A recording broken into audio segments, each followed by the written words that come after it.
کل انشاءاللہ یکم ربیع الاول 1445 ہجری ہوگا بمطابق 18 ستمبر 2023، اور کل انشاءاللہ تعالی دن بھی منڈے کا ہوگا، اور ہمارا یہ پبلک سیشن نمبر بھی 112 ہے، لہذا میں نے نیت کی ہے کہ 12 آیات قرآن حکیم سے کور کی جائیں 12ویں شریف کی نسبت سے انشاءاللہ تعالی۔ ویسے تو ڈبل 12 بھی ہو سکتی ہیں، یعنی 24، لیکن وہ پھر کم از کم 4 سے 5 گھنٹے اور لگ جائیں گے، اس لیے میں نے 12 آیات چنی ہیں کریٹیکل قرآن حکیم کی، انہی کو انشاءاللہ ڈسکس کروں گا۔ ڈبل 12 اگر کروں تو اس کے لیے پھر ٹائم زیادہ ریکوائرڈ ہے، پھر ایک موضوع اتنا پھیل جائے گا کہ وہ ایک جگہ میں جو بات ہونی چاہیے تھی وہ توجہ ڈائیورٹ ہو جاتی ہے۔ یہ ڈبل 12 میں اس لیے استعمال کر رہا ہوں کہ ہمارا وہی مکتب فکر بریلوی 24 نمبر وہابی کو کہتا ہے، وہ کہتے ہیں جی حروف ابجد جس طرح بسم اللہ کے 786 ہیں، محمد کے 92 ہیں، اللہ کے 66 ہیں، اس طرح وہابی کے جو حروف ابجد ہیں وہ 24 ہیں۔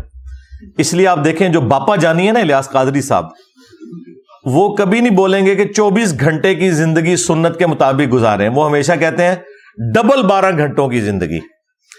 اچھا، وہ ڈبل 12 صرف 12 کی نسبت کی وجہ سے نہیں کہہ رہے ہوتے، وہ 24 نمبر کو ہی اپنے لیے ایک ان لکی نمبر سمجھتے ہیں۔ ہاں، جس طرح امریکن جو ہے وہ 13 نمبر کو ان لکی سمجھتے ہیں، تو وہ ڈبل 12 بولیں گے۔ وہ کہتے ہیں جی گدھ کے جو حروف ابجد ہیں وہ بھی 24 ہیں اور وہابی کے بھی 24 ہیں۔ جس طرح گدھ جو ہے نا یہ گوشت خور ہے نا، وہابی ایمان خور ہے۔ تو ہم ان کے ساتھ ہیں، وہابی بھی ایمان خور ہیں، بریلوی بھی ایمان خور ہیں، دیوبندی بھی ایمان خور ہیں، شیعہ بھی ایمان خور ہیں، سوائے ان لوگوں کے جنہوں نے اپنی نسبت اس شخص کے ساتھ مضبوط کر لی ہے جس کی قبر مدینے میں ہے صلی اللہ علیہ وآلہ وسلم۔ جو بھی بابوں کے ساتھ لگ گیا ہوا ہے نا اور نبی علیہ السلام کی بات کو اس نے پس پش ڈال دی ہے، وہ سب کے سب گدھے ہی ہیں، ایمان خور ہی ہیں۔ تو ہمارا سٹیٹس تو آپ کو کلیئر ہے کہ نہ میں وابی نہ میں بابی، میں ہوں مسلم علمی کتابی۔ ہاں، نہ ہم سو کالڈ وہابی ہیں اور نہ ہم بابوں کا دفاع کرنے والے بابی ہیں۔ ہم تو اللہ کے محبوب صلی اللہ علیہ وآلہ وسلم کی ختم نبوت کی برکت سے آپ کے ایک ادنا سے مجاہد ہیں جو چیخ چیخ کے آپ کو یہ بات سمجھانے کی کوشش کر رہے ہیں کہ مرنے سے پہلے اے مسلماں کر لے اس پہ غور، کتابوں کا خدا اور ہے، بابوں کا خدا اور۔ اگرچہ بابے بھی اسی خدا کو مانتے ہیں لیکن ان کوالٹیز کے ساتھ نہیں جو قرآن و سنت میں آئی ہیں۔ بعض لوگوں نے اس کے اوپر بھی اعتراض کیا، جی یہ آپ نے شعر کیسا کہہ دیا ہے، جی ساروں کا خدا ایک ہے۔ اور بھائی لٹریچر میں اسی طریقے سے بات ہوتی ہے۔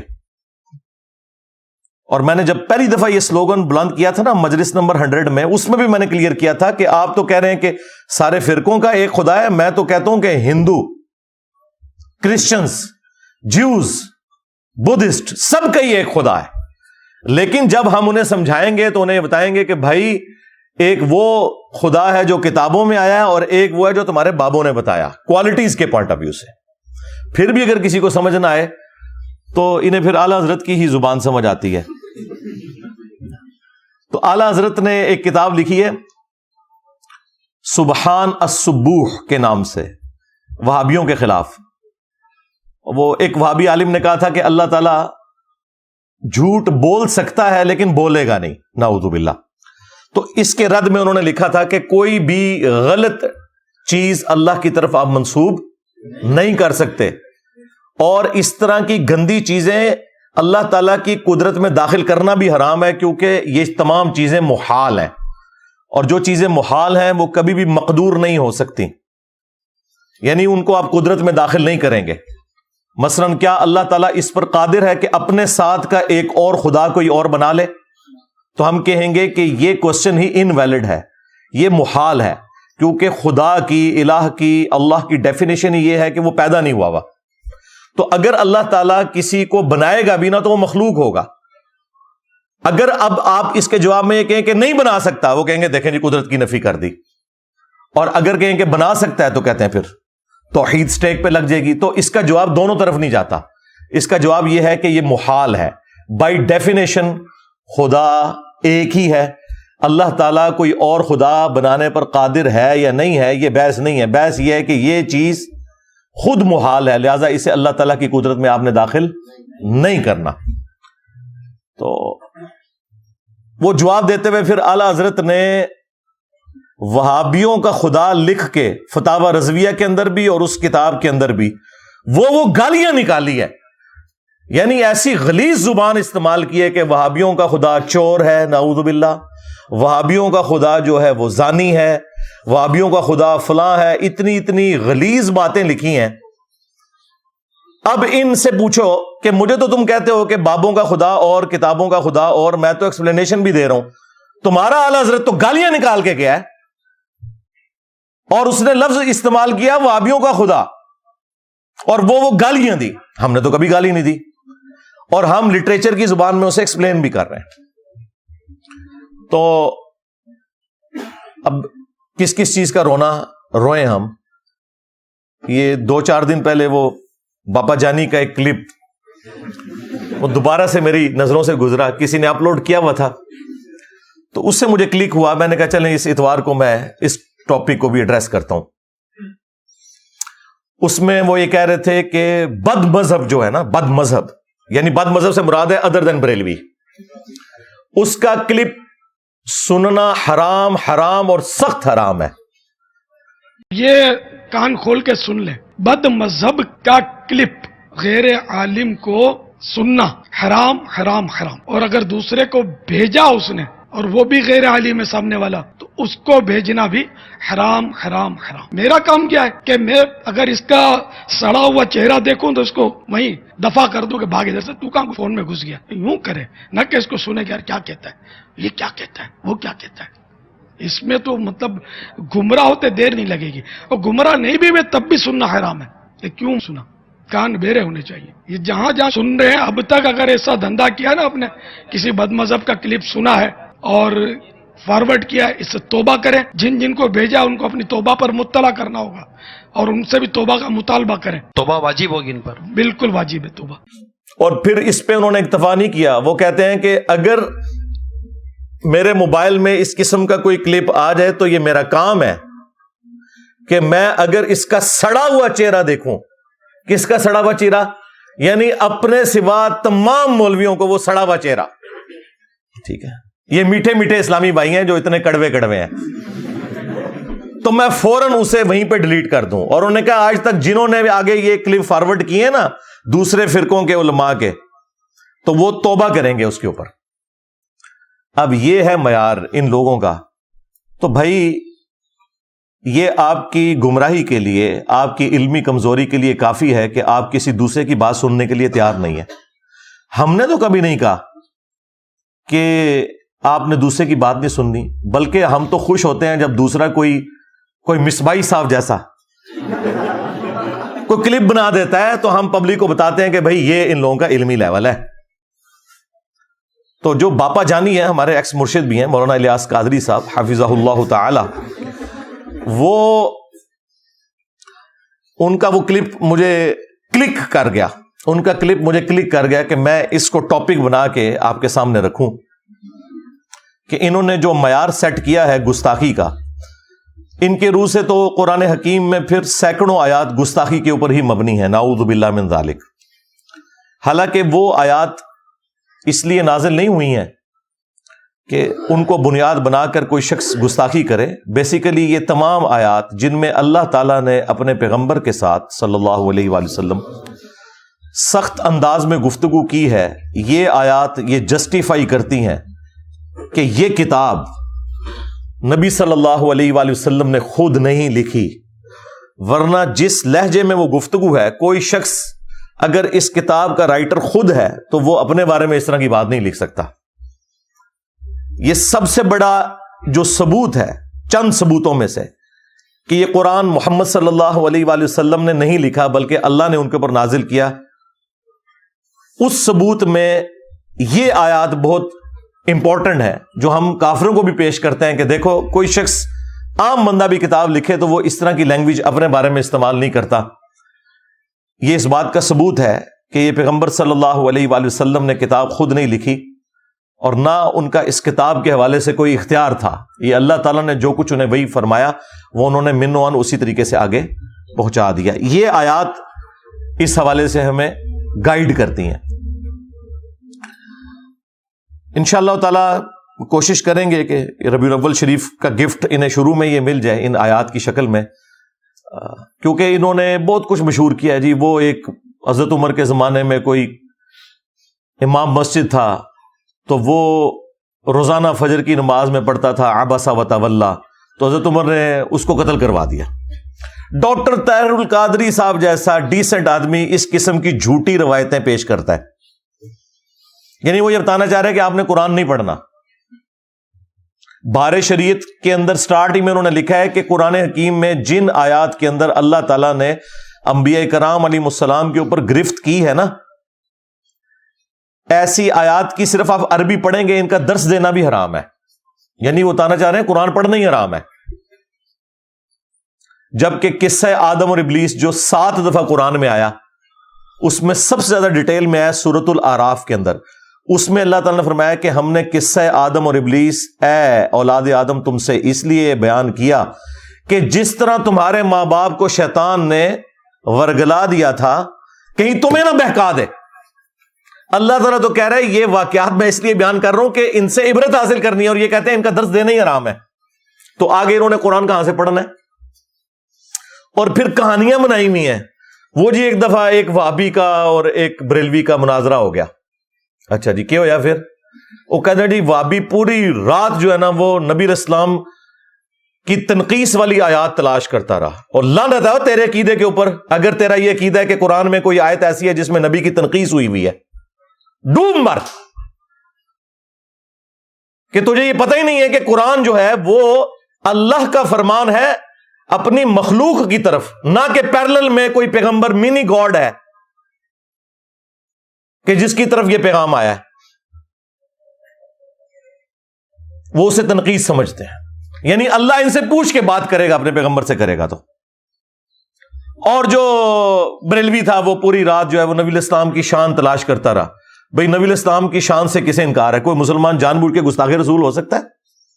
چشتی رسول اللہ پارٹی ہاں بولا گا تینوں سمجھ آئے گا. کہنا نہیں ساڈے بابے کس طرح گستاخ ہو سکتے ہیں. ہاں تھانوی رسول اللہ کل تک غلط سی، چشتی رسول اللہ کل تک ٹھیک سی، آج غلط ہو گیا میری وجہ نال. اوے پے گیا جی تواڈے بابے نو، اوے پے گیا جی. وہ تک ہے کلپ اوے پے گیا جی تواڈے پیواں پیراں نو سر نکلو باہر. اسی پھر بھی نوکری ادا کردے پئے، اسی پھر بھی نوکری ادا کردے پئے. اوے مرزے دے خلاف تواڈے پیو نے کرنی جانے نکلو باہر. سٹیج پر بیٹھنے والے ہاتھ کھڑا کر کے بتائیں، مجھے بتائیں یہ کام ٹھیک ہے کہ نہیں؟ تماشا کرتے ہو پھر کہتے ہیں مسلک کا کام نہیں ہوتا. مسلک والوں کو تم خود رگڑتے ہو. اور جرا تواڈے پیواں نو پے گیا ہن تسی چوپ بیٹھے ہو، ہاں نکلو باہر. پے گیا، بالکل پے گیا. میں تھوڑی بادشاہی کیتی ہے تساں یار. دیکھ لو 1200 سال میں جو عزت انہوں نے کمائی تھی، ان 12 سالوں میں اس طرح ایک نعرہ انہیں لے ڈوبا ہے اللہ کے فضل سے. میرے نبی سا ہے ہی کوئی نہیں، تیرے بابے تے شے ہی کوئی نہیں، نبی کے جیسا ہے ہی کوئی نہیں، بابے تے شے ہی کوئی نہیں. الحمدللہ. تو یہ انہوں نے نا ڈکوسلا مچایا ہوا ہے اس قسم کی باتیں. اور یہ میں اس لیے کر رہا ہوں کہ میں خود 31 سال تک بریلوی رہا ہوں. یہ ساری کہانیاں ہم نے اللہ کے فضل سے یا کہہ لیں کہ اللہ کے غضب سے اپنے علماء سے، اپنے گھر والوں سے، اپنے ماں باپ سے بچپن سے ہی سیکھ لی ہوئی تھی. 31 سال تک میں بھی بریلوی رہا ہوں. تو اس لیے ہم سے کوئی بات چھپی بھی نہیں ہے کہ یہ کون کون سی شیطنت ہے جس کے ذریعے یہ حملہ آور ہوتے ہیں مسلمانوں کے عقائد کے اوپر. کیونکہ اسی لیے تو ہم نے عرض کیا ہے کہ وہ بھی کیا دن تھے، ہم بھی ایک جن تھے. آج ہم دیو ہیں، جنوں کے بھی پیو ہیں، بلکہ دیو کے بھی پیو ہیں. اے دیو بند والا دیو، اے پیو والا نہیں جے او نہ سمجھیو. اے جیسا کہتے ہیں نا کہ استاد روحانی باپ ہوتا ہے، تو یہ روحانی پیو والی بات کر لیں. ہاں یہ وہ والی ہے، یہ بگوٹن والی نہیں بات کر رہا میں. تو اس لیے قرآن حکیم کے حوالے سے اپنے آپ کو بالکل کلیئر کر لیں. ہمارے پلے اگر کوئی شے ہے نا تو وہ یہی کتاب ہے. نبی الاسلام کی وفات کے بعد آپ کا وصی، آپ کا خلیفہ اس امت پر قیامت تک کے لیے جو آپ پیش کر سکتے ہیں وہ اللہ کی کتاب ہے. الحمدللہ.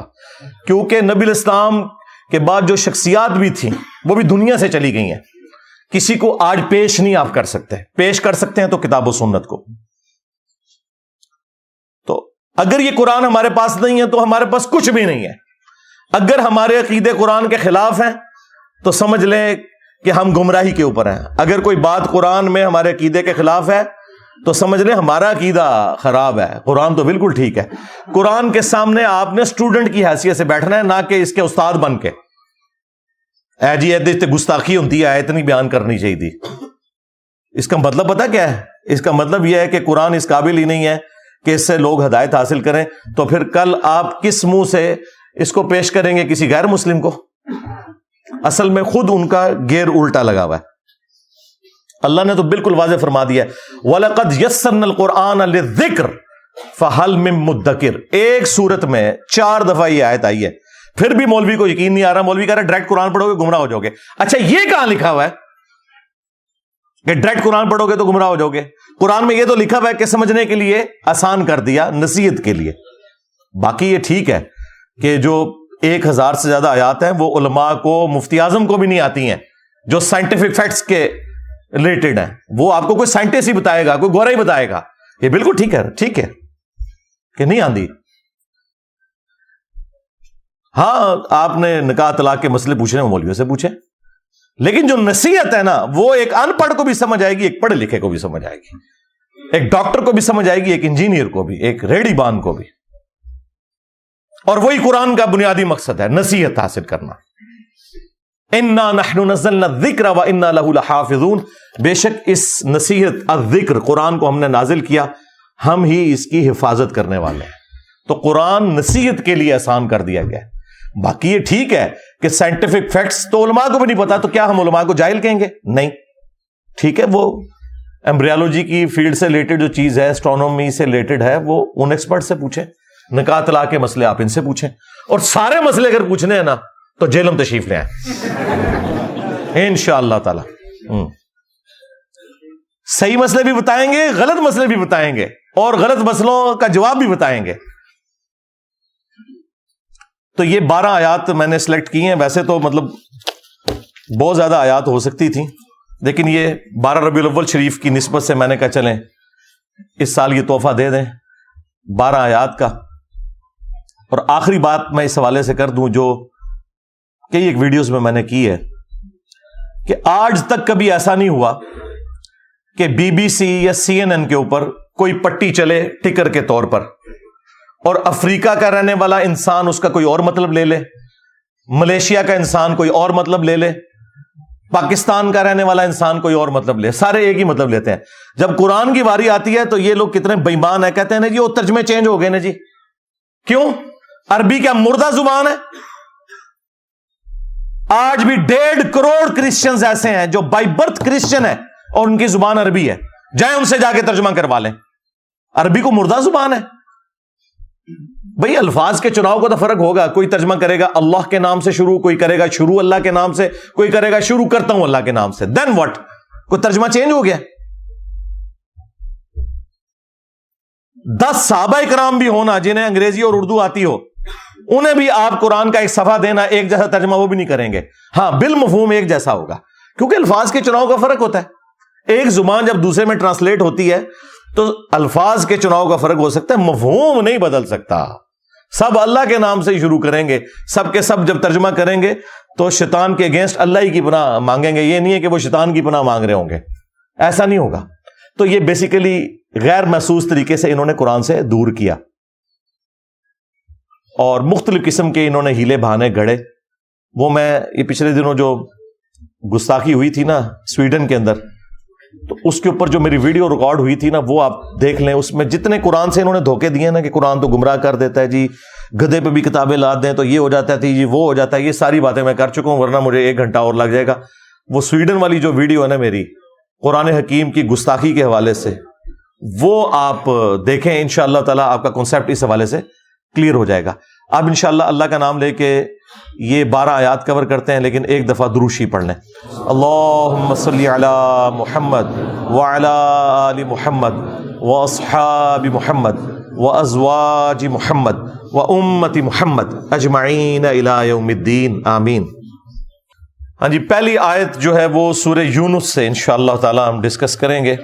سورت نمبر 10 ہے اور آیت نمبر ہے اس کی 15 اور 16، جو ان کی نظر میں تو شاید گستاخانہ ہو لیکن یہ عقائد کلیئر کرتے ہیں.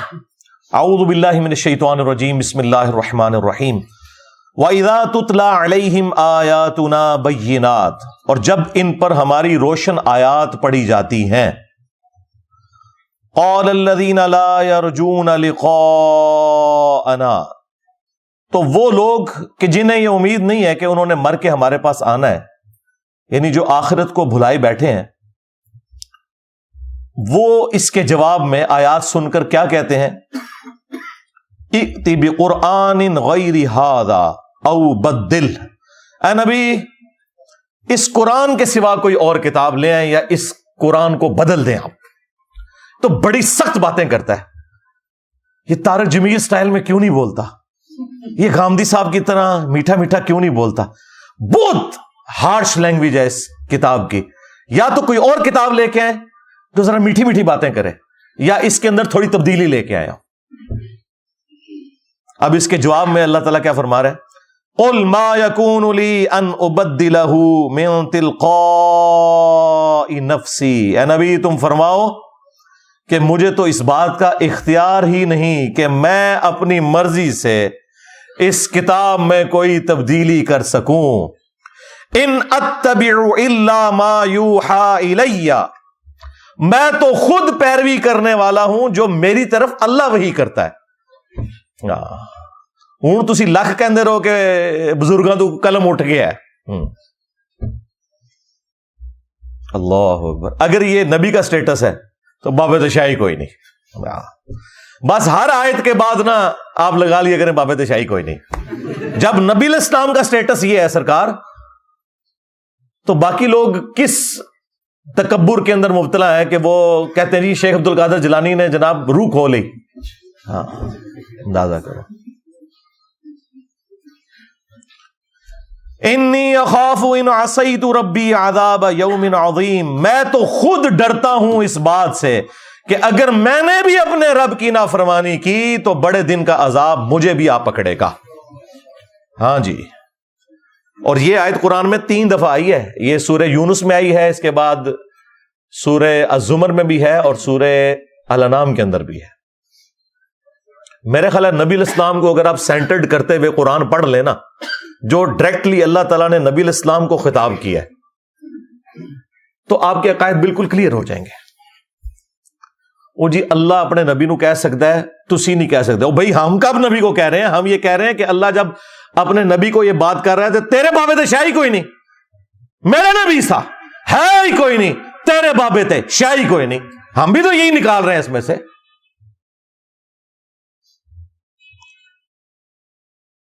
قُلْ لَوْ شَاءَ اللَّهُ مَا تَلَوْتُهُ عَلَيْكُمْ، اے نبی تم فرماؤ کہ اگر اللہ ہی چاہتا نا تو میں کبھی بھی قرآن تم پر تلاوت نہ کرتا.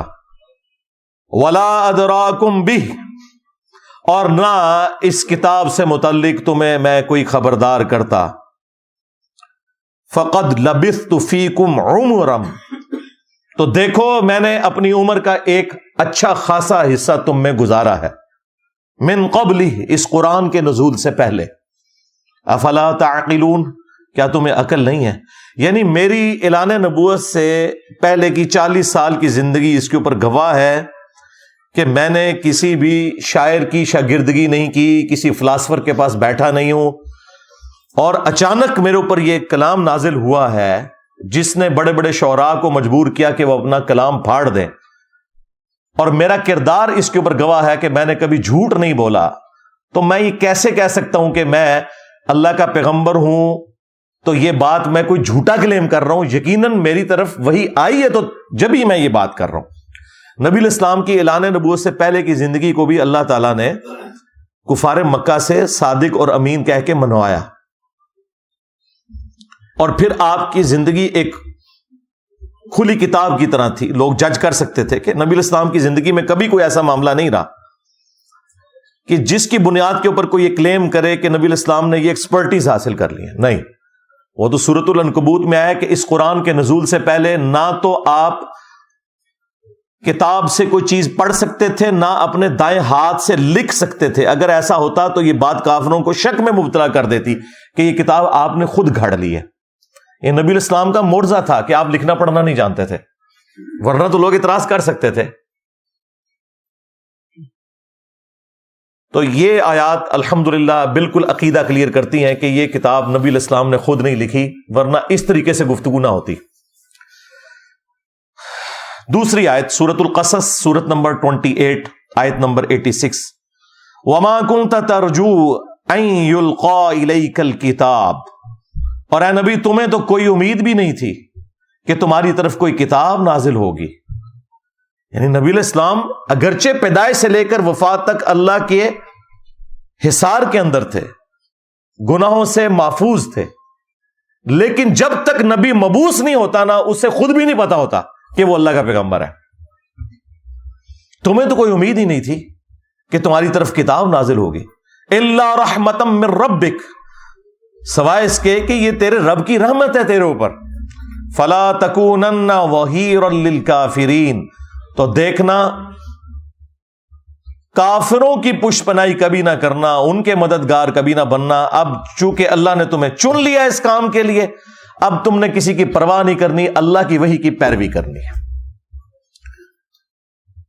یہ میں نے ایک انٹلیکچوئل ترتیب کے ساتھ، یہ ایمی نہیں کہ میں نے اٹھا لی ہے قرآن سے، اس پہ میرے گھنٹوں لگے ہیں کہ میں وہ کون سی کرٹیکل آیات ڈھونڈوں، پھر ان کو ایک ترتیب بھی دوں تاکہ آپ کو پورا مقدمہ سمجھ آئے. تیسری آیت سورہ الشورى سے، سورت نمبر 42، آیت نمبر 52، یہ بالکل اینڈ پہ جا کے آتی ہیں. اللہ تعالیٰ نے انبیاء کرام کی طرف جو وحی بھیجی جاتی ہے اس کے مختلف موڈ ڈسکس کیے ہیں کہ فرشتے کے ذریعے وحی آتی ہے، دل پر القاء ہوتا ہے، یا پردے میں اللہ تعالیٰ گفتگو فرماتا ہے. اس کانٹیکسٹ میں پھر بات ہوئی ہے وَكَذَلِكَ أَوْحَيْنَا إِلَيْكَ رُوحًا مِّنْ أَمْرِنَا، اور بالکل اسی طریقے سے ہم نے اے محبوب صلی اللہ علیہ وآلہ وسلم تمہاری طرف اپنی طرف سے ایک جاں فضا امر بھیجا، یعنی قرآن. مَا كُنْتَ تَدْرِي مَا الْكِتَابُ وَلَا الْإِيمَانُ، اس قرآن کے نزول سے پہلے نہ تو آپ کتاب سے متعلق کوئی بات جانتے تھے، نہ ایمان کی تفصیلات کو آپ جانتے تھے. یعنی قرآن کے نزول سے پہلے آپ کو نہیں پتا تھا کتاب کے بارے میں بھی اور ایمان کی تفصیلات کے بارے میں. ایک تو ڈیٹم لیول کا ایمان ہے، وہ تو ہر پیغمبر پیدائش سے لے کر وفات تک اللہ تعالیٰ کے حفاظت کے اندر ہوتا ہے. وَلَٰكِن جَعَلْنَاهُ نُورًا نَهْدِي بِهِ مَن نَّشَاءُ مِنْ عِبَادِنَا، لیکن اللہ تعالیٰ اپنے بندوں میں سے جس کے لیے چاہتا ہے اس کے لیے یہ وحی کا نور جو ہدایت کا ذریعہ ہے وہ اللہ تعالیٰ اسے دکھا دیتا ہے اپنے پیغمبروں میں سے بھی، اور پیغمبروں کے ذریعے اللہ تبارک و تعالیٰ ہدایت کی بات ان کی امتوں تک پہنچا دیتا ہے. وَإِنَّكَ لَتَهْدِي إِلَىٰ صِرَاطٍ مُسْتَقِيمٍ، اور بے شک اے نبی تم سیدھے راستے کی طرف، ہدایت کے راستے کی طرف رہنمائی کرتے ہو. یعنی اللہ تعالیٰ نے قرآن کو ذریعہ بنایا نبی علیہ السلام کو اعلیٰ درجے تک پہنچانے کا، جو قرآن میں ہے وَوَجَدَكَ ضَالًّا فَهَدَىٰ، اے نبی ہم نے آپ کو اپنی محبت میں خود رفتہ پایا تو آپ کو ہدایت کے اعلیٰ ترین درجے پر پہنچا دیا. یہ اعلیٰ حضرت نے ترجمہ بالکل ٹھیک کیا ہے. یہ جو باقی وہابی لوگوں نے ترجمہ کیا ہے وہ بالکل غلط ہے، ان سے اوور لک ہوا ہے کہ نبی تمہیں گمراہ پایا، نعوذ باللہ. یہ الفاظ غلط ہیں. یہاں ضال کا مطلب گمراہی نہیں ہے. جب قرآن میں واضح آ گیا ما ضل صاحبکم وما غوا، تمہارے نبی نہ کبھی بہکے ہیں نہ کبھی بہرا چلے ہیں، تو پھر یہ ضال کا ترجمہ نبی علیہ السلام کے کیس میں کیسے یہ ہو سکتا تھا؟ اس کا اسلوب قرآن میں موجود تھا سورہ یوسف کے اندر، ان ابانا لفی ضلال مبین. ہاں بے شک ہمارے ابا جان یوسف کی محبت میں ڈوب چکے ہیں، ظاہر ہے وہ یعقوب علیہ السلام کے بیٹوں نے یہ تو نہیں کہنا تھا ہمارا ابا گمراہ ہو گیا، کافر ہو جاتے. ابا پیغمبر بھی تھا، اس کے صحابی بھی تھے، پیغمبر کی اولاد تھے. انہوں نے کہا یوسف کی محبت میں ڈوب چکے، تو وہاں پر ضلال مبین، محبت میں ڈوب چکے ہیں. تو یہاں پہ بھی یہی ترجمہ ہوگا ووجدک ضالا فہدی. اے نبی آپ کو ہم نے اپنی محبت میں خود رفتہ پایا تو ہدایت کے اعلیٰ ترین مقام کے اوپر پہنچا دیا. اسی کو سپورٹو وہ بخاری کی حدیث ہے جو حضرت عمر نے سیدنا ابوبکر کی خلافت کے دوسرے دن خطبہ دیا تھا. صحیح بخاری میں یہ حدیث موجود ہے. پہلے حضرت عمر ممبر پہ آئے، انہوں نے خطبہ دیا، پھر حضرت ابوبکر نے خطاب کیا.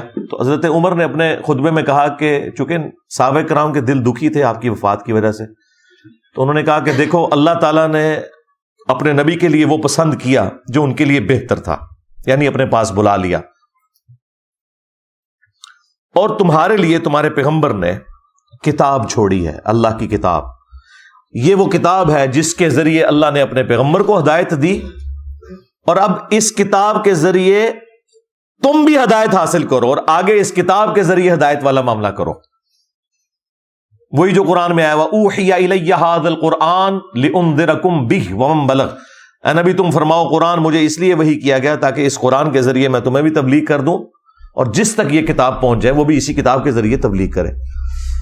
تو یہاں آپ اگر کسی کو کہیں نا کہ نبی علیہ السلام کو ہدایت کا اعلیٰ ترین درجہ قرآن کی وجہ سے ملا، وہ کہتے ہیں یہ آپ نے گستاخی کر دی ہے.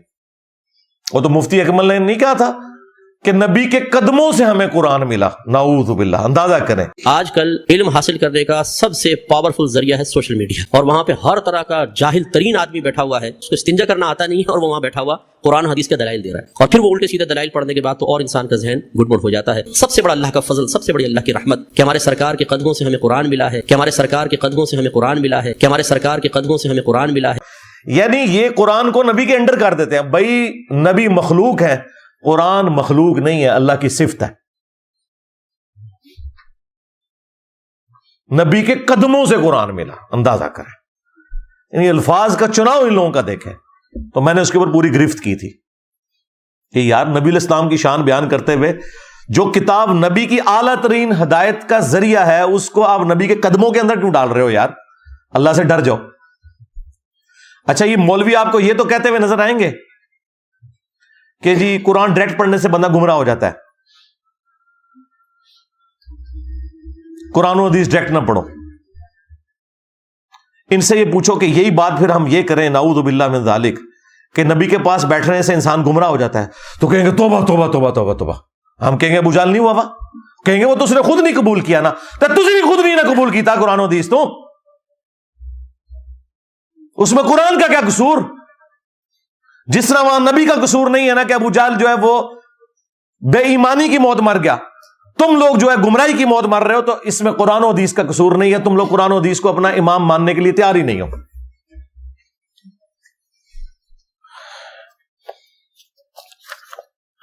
ریفرنس نمبر 4 سورہ سبا کی آیت نمبر 50. یہ بڑی سخت آیت ہے جی، ساری سخت ہے، اس سے آپ کو عقیدہ مزید کلیئر ہوگا. قل ان ضللت فانما اضل علی نفسی. اے نبی تم فرماؤ کہ بالفرض اگر میں گمراہ ہوں نا، یہ بالفرض تو ہم احتراماً لگا رہے ہوتے ہیں تاکہ یہ بات سن لیں، اگر میں گمراہ ہوں تو میری گمراہی کا وبال مجھی پر ہے. وَإِنِ اهْتَدَيْتُ، اور اگر میں ہدایت پر ہوں، فَبِمَا يُوحِي إِلَيَّ رَبِّي، تو میں ہدایت پر اس وحی کی وجہ سے ہوں جو میرے رب نے میری طرف کی ہے. یہ کہتا ہے جی نبی کے قدموں سے قرآن ملا ہے، اور نبی سے کیا اعلان کروایا جا رہا ہے کہ آپ کہیں کہ میں اگر ہدایت پہ ہوں نا تو قرآن کی وجہ سے ہوں. انہو سمیع قریب، بے شک وہ سننے والا اور قرب والا ہے، بالکل ہمارے قریب ہے، نزدیک ہے. 5ویں آیت سورۃ الحاقہ کی مشہور آیات ہیں، یہ کنٹینیوس 43 سے لے کے آنورڈ. تنزیل من رب العالمین، اس کتاب کو اس نے اتارا ہے جو تمام جہانوں کا پالنے والا ہے. وَلَوْ تَقَوَّلَ عَلَيْنَا بَعْضَ الْأَقَاوِيلِ، اور اگر یہ نبی ہماری طرف کوئی ایک بات بھی ایسی منسوب کر دیتے جو ہم نے ان کی طرف وحی نہیں کی ہوئی، یعنی نبی اپنی طرف سے کوئی آیت بنا لیتے، لَأَخَذْنَا مِنْهُ بِالْيَمِينِ، تو ہم ان کا دائیں ہاتھ پکڑتے، ایک یہ ترجمہ یہ ہوا ہے، یا یہ کہ دائیں ہاتھ سے انہیں پکڑتے، ثم لقطعنا منه الوتین، اور ان کی رگیں جاں کاٹ دیتے اگر یہ نبی اپنی مرضی سے اس کتاب کے اندر کوئی چیز داخل کر دیتے۔ فما منکم من احد عنہ حاجزین، پھر تم میں سے کوئی ایک بھی ایسا نہ ہوتا جو ہم سے انہیں بچا سکتا۔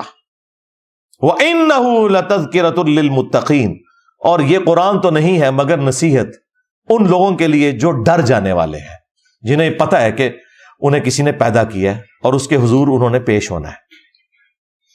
اب دیکھیں یہ آیات پڑھیں تو کوئی گستاخی والا معاملہ نہیں ہے، اس میں نبی کی شان بیان ہوئی ہے کہ نبی علیہ السلام کو اللہ تعالیٰ نے یہ شان عطا فرمائی ہے، آپ صلی اللہ علیہ وآلہ وسلم کے ایمان کا یہ لیول ہے کہ وہ اپنی مرضی سے کوئی بات بھی اللہ کی طرف منسوب نہیں کریں گے۔ بعض جو قادیانی دجال کے ماننے والے لوگ ہیں وہ کہتے ہیں کہ دیکھیں اس میں تو اللہ تعالیٰ نے فرمایا ہے کہ اگر نبی اپنی طرف سے کوئی بات ہماری طرف منسوب کرتے تو ہم ان کا دایاں ہاتھ پکڑ کے ان کی شارک کاٹ دیتے، تو غلام احمد قادیانی دجال کی تو شارک کوئی نہیں کٹی۔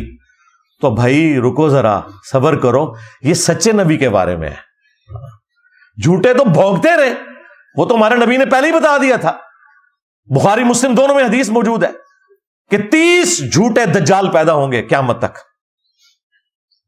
اور ابو داؤد ترمذی میں آیا کہ وہ جھوٹے دجال نبی ہونے کا دعویٰ کریں گے،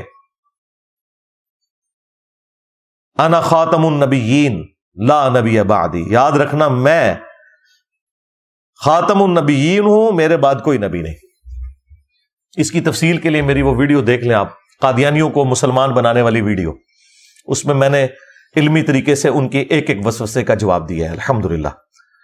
تو یہ سچے پیغمبر کے بارے میں بات ہے کہ اللہ تعالیٰ اس کی خاص حفاظت فرماتا ہے، وہ اپنی مرضی سے کوئی ایسا معاملہ نہیں کر سکتا۔ وہی بات جو آئی سورۃ النجم میں، وما ينطق عن الهوى ان هو الا وحی یوحى، یہ اپنی خواہش نفس سے کچھ نہیں کہتے، یہ وہ کہتے ہیں جو اللہ تعالیٰ انہیں وحی فرماتا ہے۔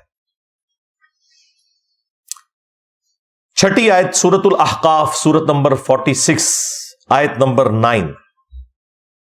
اب دیکھیں یہ آیات پڑھتے ہوئے بھی ایک مسلمان جب کسی مسلمان کو آیت سناتے ہوئے ڈرے تو آپ سمجھ لیں کہ جس کو آپ آیت سنا رہے ہیں وہ مسلمان کوئی نہیں، صرف پاکستان کے شناختی کارڈ میں مسلمان ہے، ورنہ مسلمان کو ہندو کو آیت سناتے ہوئے نہیں آپ ڈرتے۔ ایک سکھ کو آپ بخاری مسلم سے نماز کا طریقہ رفع الیدین والا رکوع میں جاتے وقت اور رکوع سے اٹھتے وقت بتاتے ہوئے نہیں ڈرتے، لیکن آپ ایک مسلمان کو پگڑی داڑھی والے کو بتاتے ہوئے ڈرتے ہیں، اگو پہ ہی نہ جائے منو۔ تو یار یہ مسلمان ہے، صرف نام کے مسلمان۔ اب یہ آیت سنیں، قل ما کنت بدعا من الرسل، اے نبی تم فرماؤ کہ میں کوئی نیا رسول تو نہیں ہوں، پہلے بھی رسول گزرے ہیں۔ وما ادری ما يفعل بی ولا بکم، مجھے تو خود نہیں پتا کہ میرے ساتھ کیا ہونے والا ہے اور تمہارے ساتھ کیا ہونے والا ہے۔ اب یہ آیات پڑھ کے نا الٹا وہ مذاق اللہ کا اڑاتے ہیں، کہتے ہیں جی دیکھیں جی یہ قرآن سے آیتیں پڑھتے ہیں کہ نبی نے کہا کہ مجھے تو خود نہیں پتا میرے ساتھ کیا ہوگا تمہارے ساتھ کیا ہوگا، تو اگر نبی کو نہیں پتا تو اس کا مطلب ہے نبی کو اپنی آخرت کا نہیں پتا، اور لعنت ہے تمہارے عقیدے کے اوپر، آخرت کا ذکر نہیں ہے اس میں۔ بیسیکلی کافر بار بار کہتے تھے کہ تم ہمیں یہ کہتے ہو کہ فلاں نبی نے یہ معجزہ کیا، فلاں نبی نے یہ معجزہ کیا، سورۃ الانبیاء کے سٹارٹ میں آتا ہے، تو تم بھی وہی معجزے کر کے دکھاؤ نا ہمیں۔ بعد میں تو عبد القادر جیلانی نے مردے زندے کرنے ہیں، تم بھی مردہ زندہ کرو نا عیسیٰ ابن مریم کی طرح، اور کہانی جو کوئی نہیں عبد القادر جیلانی نے مردہ زندہ کیتا۔ تو اللہ تعالیٰ نے جواب میں کیا کہا کہ کیا وہ لوگ ایمان لے آئے تھے جو یہ لے آئیں گے؟ سورہ بنی اسرائیل میں 9 معجزات کا ذکر ہے، ان میں سے ایک معجزہ یہ بھی ہے اس کا سونے کا کوئی گھر ہو، یعنی اوپر دیکھے تو سونا، نیچے دیکھے تو سونا، ہاں اس کا باغ ہو جس میں یہ نہریں رواں کر کے بتا دے، یا آسمان پہ چڑھ کے بتائے اور ہمارے سامنے کتاب لے کے نازل ہو، تب اسے نبی مانیں گے۔ اللہ تعالیٰ نے اس کے جواب میں فرمایا کہ اے نبی تم کہہ دو کہ معجزات تو اللہ کے پاس ہے، میں تو انسان ہوں اور اس کا پیغمبر ہوں، ڈر سنانے کے لیے تمہارے پاس آیا ہوں۔ اگر نبی کا یہ سٹیٹس ہے کہ وہ اپنی مرضی سے معجزہ نہیں دکھا سکتا، تو بابے یہ نگاہ مار کے مرید کیسے جلا کے راکھ کر سکتے ہیں؟ سب کہانیاں جھوٹ۔ تو مجھے خود نہیں پتا کہ میرے ساتھ اور تمہارے ساتھ کیا ہوگا۔ مراد یہ کہ یہ اللہ تعالیٰ نے اب میرے ساتھ کیا معاملہ کرنا ہے اس حوالے سے کہ جو تم مجھ سے معجزات ڈیمانڈ کر رہے ہو، یہ معجزات مجھے دے گا یا نہیں دے گا، مجھے نہیں پتا۔ اور تمہارے ساتھ کیا کرنا ہے کہ تمہیں ان معجزات کے بغیر ہی ہدایت دینی ہے یا ان معجزات کے ساتھ دینی ہے یا نہیں دینی، یہ مراد ہے اس سے۔ ان اتبع الا ما یوحى الی، میں تو اسی وحی کا پابند ہوں جو اللہ تعالیٰ میری طرف کرتا ہے، میں اسی کی اتباع کرنے والا ہوں۔ وما انا الا نذیر مبین، اور میں تو نہیں ہوں سوائے اس کے کہ کھلا ڈر سنانے والا ہوں کہ تم نے مر کے اپنے رب کے حضور پیش ہونا ہے۔ آخرت کا ڈر سنانے کے لیے اللہ تعالیٰ نے مجھے بھیجا ہے، میری یہ ذمہ داری ہے۔ باقی میرے ساتھ کیا معاملہ ہوگا اس حوالے سے کہ جو تمہاری ڈیمانڈ ہے وہ میرے ذریعے اللہ تعالیٰ پوری کروائے گا یا نہیں کروائے گا، یہ اللہ کی مرضی ہے کہ وہ معجزہ دکھائے یا نہ دکھائے۔ وہ سعید اسد صاحب فوت ہو گئے، اللہ تعالیٰ ان کی مغفرت کرے۔ ان کو کسی نے میرا یہ کلپ بھیج دیا، انہوں نے پکڑ کے نا مرنے سے کوئی ایک ہفتہ پہلے میرے خلاف پوری ویڈیو بنا دی کہ بتاؤ کہ اگر نبی کوئی ڈاؤٹ فل کے کر رہے ہیں۔ اندازہ کرو، جو بابوں کے پجاری پوری زندگی رہے ہیں وہ ہمیں نبی کی اہمیت بتائیں گے۔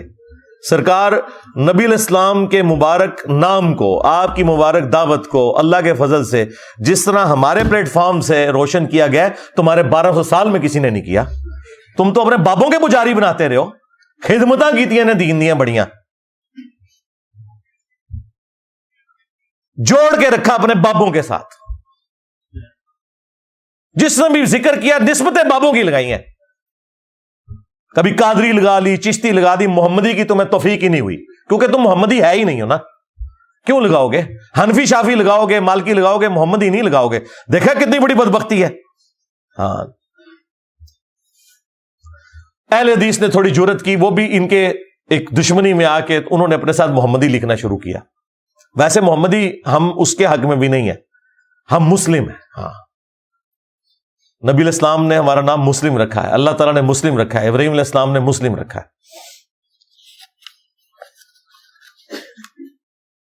7 نمبر ریفرنس سورۃ الانعام کی آیت نمبر 35۔ یہ مفتی منیب صاحب نے جب میرے خلاف دنیا اخبار میں مضمون لکھا تو ان کے جواب میں جو میں نے ویڈیو ریکارڈ کرائی تھی نا، اس میں یہ آیت بھی میں نے ڈسکس کی تھی معجزات اور کرامات کے حوالے سے۔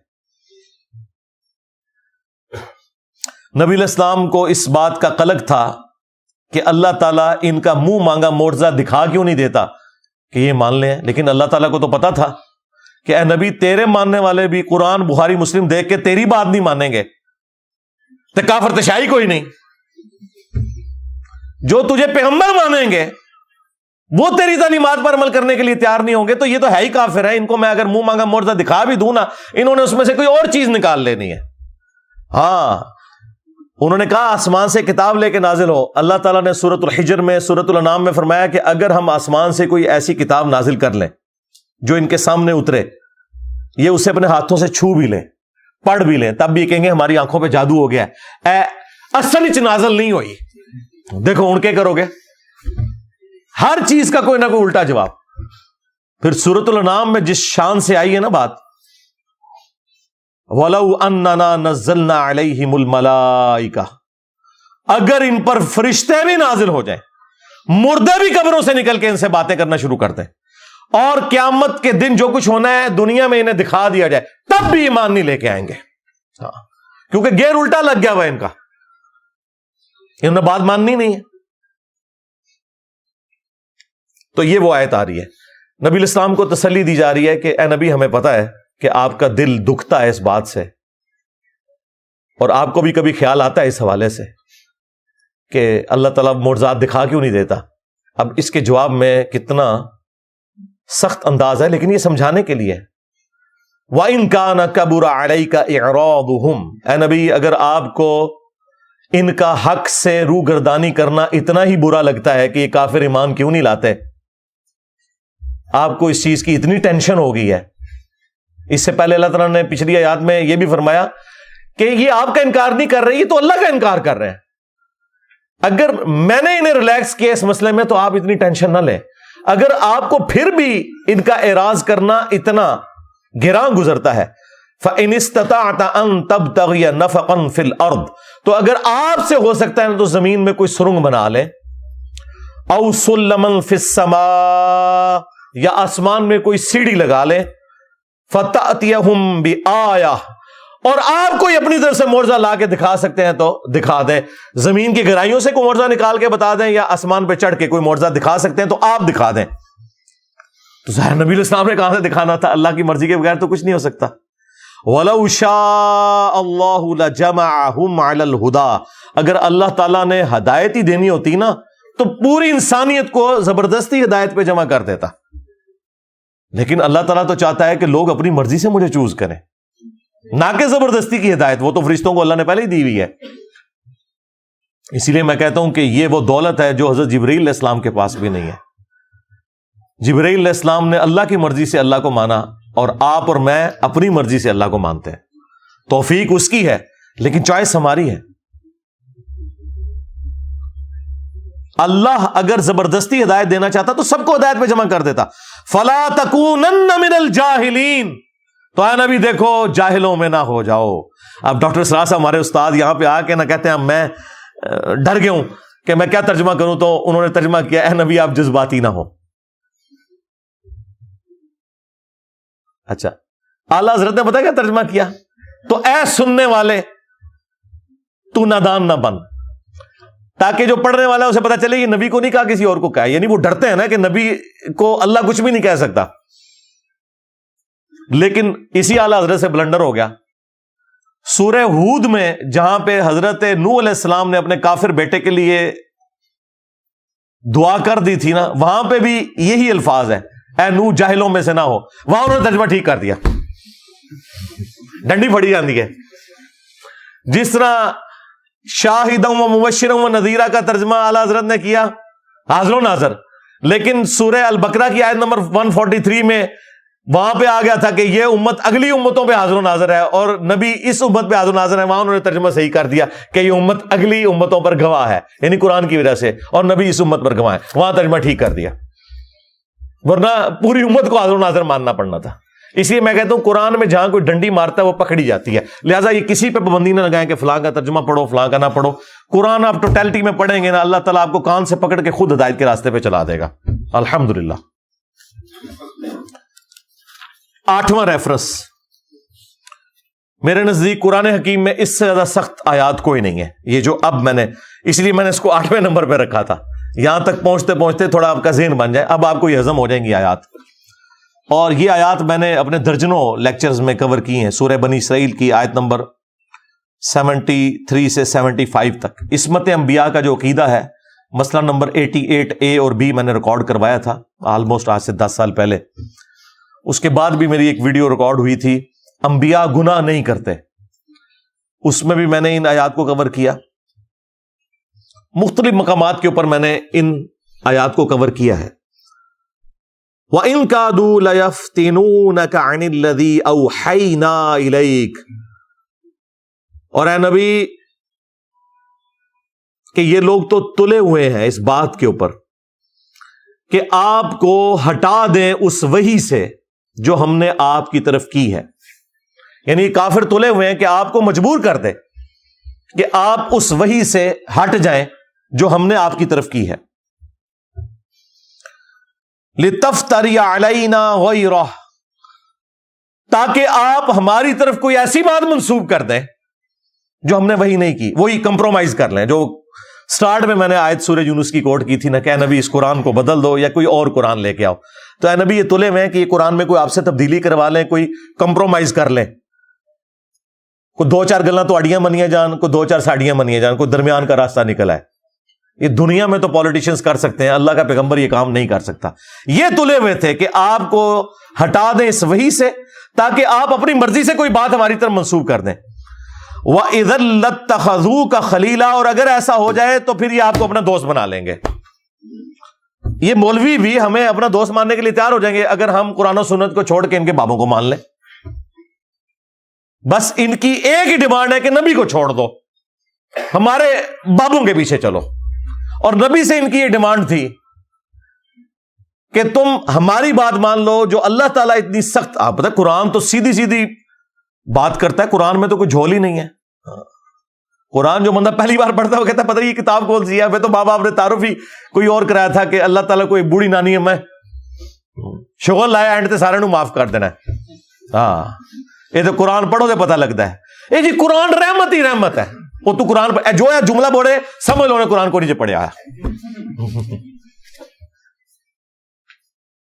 قرآن نہ تمہارے ماں باپ نے پڑھا نہ تمہارے آباء و اجداد نے. اور کانفیڈنس لیول جی 80 تے آج تک گل سنی نہیں. یہ پتہ نہیں کتوں آیتاں کڈیاں نے جناب، اتوں ہی کڈیاں نے جتوں آئیاں نے. یہ مکے مدینے تو آئیاں نے. تو یہ آپ کو اپنا دوست بنا لیں. وَلَوْلَا أَن ثَبَّتْنَاكَ، اور اے نبی اگر ہم آپ کو ثابت قدم نہ رکھتے، لَقَدْ كِدْتَ تَرْكَنُ إِلَيْهِمْ شَيْئًا قَلِيلًا، تو بے شک آپ بھی تھوڑا بہت ان کی طرف جھک ہی جاتے اگر ہم آپ کو نہ تھام لیتے. جی یوسف علیہ السلام کے لیے نہیں آیا کہ اس عورت نے یوسف کا قصد کیا، یوسف بھی کر لیتا اگر اپنے رب کی برہان نہ دیکھتا.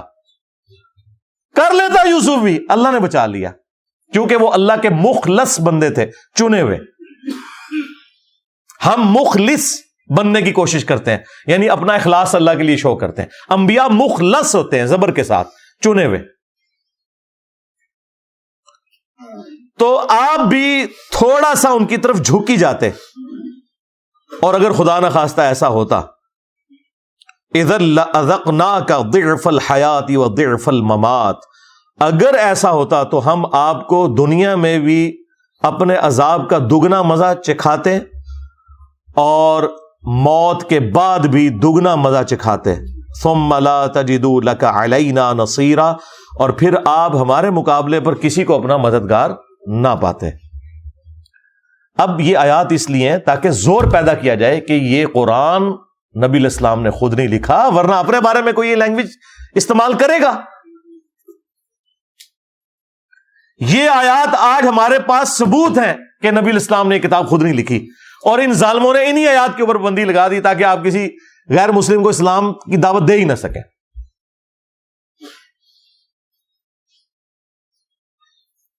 اور ان کے بابے بھی بچتے ہیں نا، کیونکہ بابے تو قرآن و سنت کے مطابق چلتے ہی کوئی نہیں ہے. کہتے ہیں جی ان سے شریعت کا قلم اٹھا ہوا ہے، دماغ کی لو چٹک گئی ہے. وہ سنے مفتی چٹک گئی ہے، سارے چٹ گئے ہو تسی. تو اللہ تبارک و تعالیٰ اپنے پیغمبروں کی حفاظت فرماتا ہے. جہاں کہیں اجتہادی ان سے غلطی ہو اسے ہم گناہ نہیں کہتے، لغزش کہتے ہیں. وہ انبیاء اکرام کی قرآن میں رپورٹ ہوئی ہیں. حضرت آدم علیہ السلام کی 7 دفعہ رپورٹ ہوئی ہے. یوسف علیہ السلام کے بارے میں آیا کہ وہ بھی قصد کر لیتے اگر اللہ نہ انہیں بچاتا. موسیٰ علیہ السلام سے بندہ مر گیا. یونس علیہ السلام کے بارے میں تو اتنے سخت الفاظ آئے کہ اگر وہ ہمیں نہ پکارتا مچھلی کے پیٹ میں تو پھر اسی دن نکالا جاتا جس دن مردے قبروں سے نکالے جائیں گے. ظاہر ہے یہ سب کچھ ہوا نا. ہمارے نبی علیہ السلام کے بارے میں بھی سورہ آل عمران میں آیا لیس لک من الامر شیء، اے نبی آپ کو کوئی اختیار نہیں ہے. حضور کی زبان سے بددعا نکل گئی تھی کافروں کے لیے، لیکن دیکھیں پھر اللہ تعالیٰ نے جس کے لیے بددعا نکلی اسی کے لیے اسی مبارک زبان سے سیف اللہ کا لقب خالد بن ولید کے لیے، جن کی وجہ سے نبی علیہ السلام کے 4 دانت شہید ہوئے. بخاری مسلم میں آتا ہے. منافقین کے بہانے سن کے جانے دیا قرآن میں، اے نبی اللہ آپ کو معاف کرے، آپ نے ایسا کیوں کیا. سورہ توبہ میں منافقین کا جنازہ پڑھا دیا. کہا کہ آمدہ نہیں جنازہ پڑھانا، نہ کسی کی قبر پہ کھڑا ہونا ہے، اور 70 دفعہ بھی مغفرت کی دعا کرو گے ہم قبول نہیں کریں گے. اس طرح کے کئی واقعات ہیں. پھر جو غزوہ بدر کے قیدیوں کے بارے میں تو اتنی سخت آیات سورۃ الانفال میں کہ اگر وہ پہلے آیت نازل نہ ہوئی ہوتی جس سے تم لوگوں نے اجتہاد کیا ہے تو تمہیں عذاب دیا جاتا. تم نے بدر کے قیدی چھوڑ کیوں دیے؟ فتنہ تو ختم ہی نہیں ہوا. پھر عبس وتولی کی آیات جو نازل ہوئی عبداللہ ابن ام مکتوم کے حوالے سے، تو اللہ تعالیٰ اپنے پیغمبروں پر گرفت فرماتا ہے اگر ان سے کہیں اجتہادی غلطی ہو جو گناہ نہیں ہوتے، اس کی اصلاح فرما دیتا ہے۔ چونکہ اصلاح ہو جاتی ہے اس لیے ہم کہتے ہیں کہ پیغمبر معصوم ہے، کہ اگر کہیں مس ہینڈلنگ ہوئی تھی، گناہ کے زمرے میں نہیں، غلطی کے زمرے میں، لغزش کے زمرے میں، تو اللہ تعالیٰ اس کی ریمیڈی فرما دیتا ہے۔ At the end of the day جب پیغمبر دنیا سے جاتے ہیں تو ہر چیز بالکل صاف ستھری دے کے امت کو جاتے ہیں۔ لیکن نبی کے بعد کوئی شخص یہ دعویٰ نہیں کر سکتا کہ اس کے پاس کوئی وحی آئی ہوئی ہے اور وہ غلطی کرے گا تو اس کی غلطی کی نشاندہی جو ہے وہ اللہ تعالیٰ کرے گا، نہیں، وہ ہم قرآن و سنت کی روشنی میں ہی کریں گے۔ یہ فرق ہے۔ اب یہ عصمت انبیاء کا ٹاپک ایسا ہے کہ یہ صرف اس آیت پہ میں 2-3 گھنٹے بھی بولوں نا تو کم ہے، لیکن چونکہ میں نے ٹاپک کور کرنا ہے اس لیے میں اسے یہیں پہ چھوڑتا ہوں، آپ میری وہ ویڈیوز دیکھ لیجئے گا۔ 9th ریفرنس سورۃ القصص کی آیت نمبر 56، انک لا تہدی من احببت ولکن اللہ یہدی من یشاء۔ اے نبی، بے شک جس سے تم محبت کرتے ہو تم اسے ہدایت نہیں دے سکتے، اللہ جسے چاہتا ہے ہدایت دیتا ہے۔ وَهُوَ أَعْلَمُ بِالْمُهْتَدِينَ، اور وہ بہتر جانتا ہے کہ کسے ہدایت دینی ہے۔ نبی علیہ السلام کی تو یہی خواہش تھی کہ سارے لوگ ہی کلمہ پڑھ لیں۔ آپ کی خواہش اگر پوری ہوتی تو ابو لہب بغیر کلمے کے دنیا سے نہ جاتا، آپ کا چچا تھا، لیکن اس کے خلاف پوری سورت نازل ہو گئی ہے۔ تو اللہ تعالیٰ فرما رہا ہے کہ جس سے تم محبت کرتے ہو تم اسے ہدایت نہیں دے سکتے، اللہ جسے چاہتا ہے ہدایت دیتا ہے۔ اور یہ کوئی ظلم والا معاملہ بھی نہیں کہ اللہ تعالیٰ جان بوجھ کے گمراہ رکھتا ہے، نہیں، والذین جاہدوا فینا لنہدینہم سبلنا، جو لوگ ہماری راہ میں کوشش کریں گے ان کے لیے ہدایت ہوگی۔ جو آنکھیں بند کر کے لیٹا ہوا ہے، مکار اٹھنا ہی نہیں چاہتا، اس کو نبی بھی نہیں اٹھائے گا، نہ اللہ تعالیٰ اسے زبردستی اٹھا کے ہدایت دے گا۔ ہاں، جو سویا ہوا تھا اسے نبی جھنجھوڑے گا، اگر نہ اٹھا نبی کی دعا کی برکت سے اللہ تعالیٰ اسے اٹھا دے گا۔ لیکن جو آنکھیں بند کر کے لیٹا ہوا ہے وہ تو پہلے ہی جاگ رہا ہے، وہ مکاری کر رہا ہے علماء یہود کی طرح، اسے کبھی بھی ہدایت نہیں ملے گی۔ 10th نمبر ریفرنس، یہ وہ آیت ہے جس کے بارے میں نے کہا تھا کہ آپ کسی بھی پاکستان کے چوک میں یہ آیت اگر تلاوت کر دیں ترجمے کے ساتھ، بھلے آپ اعلیٰ حضرت کا ہی ترجمہ پڑھ دیں، تو آپ کا غائبانہ نماز جنازہ ہمیں پڑھنا پڑ جائے گا۔ اتنا حوصلہ ہی نہیں کہ یہ آیت کوئی سن سکے۔ سورۃ الاعراف آیت نمبر 188، اگر نبی علیہ السلام کا یہ سٹیٹس ہے تب بابت شاہ ہی کوئی نہیں۔ قُلْ لَا أَمْلِكُ لِنَفْسِي نَفْعًا وَلَا ضَرًّا، اے نبی تم فرماؤ میں تو اپنی جان کے لیے بھی کسی بھی نفع اور نقصان کا مالک نہیں ہوں، اِلَّا مَا شَاءَ اللَّهُ، مگر جو اللہ چاہے۔ اب اس کو اسی آیت میں پھر کھولا گیا کہ اس سے مراد کیا ہے نفع نقصان کا مالک نہیں ہوں۔ وَلَوْ كُنْتُ أَعْلَمُ الْغَيْبَ، اگر میں خود سے غائب جان لیتا، مجھے پتا چل جاتا کہ مستقبل میں کیا ہونے والا ہے، لَسْتَكْثَرْتُ مِنَ الْخَيْرِ، تو میں خیر کثیر جمع کر لیتا۔ وَمَا مَسَّنِيَ السُّوءُ، اور مجھے کبھی کوئی برائی نہ پہنچتی، کوئی تکلیف نہ پہنچتی، میں پہلے ہی اس کے لیے کوئی معاملات کو سیٹل کر لیتا ہے۔ نبی علیہ السلام کو اگر پہلے یہ پتا چل جاتا کہ ایگزیکٹلی کیا ہونا ہے، ویسے تو بخاری میں آتا ہے نبی علیہ السلام کو احد کے موقع پر ایک خواب دکھایا گیا تھا کہ آپ کے سامنے ایک گائے ذبح ہو رہی ہے، تو آپ کو یہ کلک کر گئی کہ کل یہ دن مشکل ہونے والا ہے مسلمانوں پر، لیکن ایگزیکٹلی کیا ہوگا کہ وہ 50 تیر انداز میں سے 35 جو ہے وہ درہ چھوڑ دیں گے۔ حالانکہ بخاری میں الفاظ تھے، نبی علیہ السلام نے کہا کہ تم دیکھو کہ ہماری لاشوں کو چیل کوے بھی اٹھا رہے ہیں نا، تب بھی تم نے یہ درہ نہیں چھوڑنا۔ اس سے زیادہ اور کیسے سمجھایا جاتا، لیکن ہو گیا وہ۔ اس کی وجہ سے نبی علیہ السلام کے بھی دانت شہید ہوئے، 70 کے قریب صحابہ شہید ہوئے، صرف ان 35 بندوں کی نافرمانی کرنے کی وجہ سے۔ اس پہ میں جملہ بولتا ہوں کہ اگر نبی دنیا میں موجود ہوں اور نبی کے ماننے والے نبی کی نافرمانی کریں تو اس کا رزلٹ یہ نکلتا ہے کہ باقی مسلمان بھی تکلیف کاٹتے ہیں، خود نبی بھی تکلیف کاٹتے ہیں۔ آج تو نبی دنیا میں موجود نہیں ہے، آج اگر ہم اللہ اور اس کے رسول کی نافرمانیاں کریں گے تو ہمیں یہ کون سا تکبر ہے کہ نبی علیہ السلام کی دعاؤں کا حصہ ہمیں مل جائے گا؟ جب نبی دنیا میں موجود تھے اور چند لوگوں نے نبی علیہ السلام کی نافرمانی کی اس کی پاداش میں اللہ تعالیٰ نے نبی علیہ السلام کے بھی دانت شہید ہوئے، 70 صحابہ بھی شہید ہو گئے. اگر لحاظ ہونا چاہیے تھا وہاں ہوتا نا. یہ اللہ تعالیٰ نے ایگزامپل سیٹ کی کہ یہ نعرے مارنے چھوڑ دو، جو کچھ بھی ہے تیرے محبوب کی امت سے ہے. نہ، محبوب کی اتباع کرو گے پھر یہ نسبت بھی کام آئے گی. تمہیں تو یہی بتایا گیا نا کہ نبی نے شفاعت کرنی ہے، یقیناً کرنی ہے، یہ تو سب کو پتا ہے. لیکن جو شکایت لگانی ہے، وقال الرسول یا رب ان قوم اتخذوا هذا القرآن مہجورا، نبی شکایت کریں گے کہ میری امت نے قرآن کو پیٹ کے پیچھے ڈال دیا تھا. سورۃ الفرقان سورت نمبر 25 آیت نمبر 30. یہ نہیں آپ کو بتایا گیا.